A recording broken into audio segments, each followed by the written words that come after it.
కన్నమోగాలి రాగుల్లో ఉన్న గంట గజ్జెగట్టి ఆడాలి రా చిన్న పెద్ద అంతా అమ్మవారి ఊరేగింపు అచ్చం కన్నుల పంట రంగరంగ వైభవంగా రంగులు చల్లాలంట అమ్మ డంగురు డంగురు డంగురుమా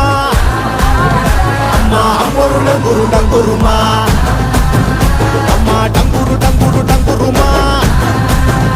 అమ్మ అమ్మోరు డంగురు డంగురుమా రంగులని కలిసినట్టే ఉంటాయి రాయప్పుడు ఎవడి రంగు ఏమిటంటే ఎవడు చెప్పగలడు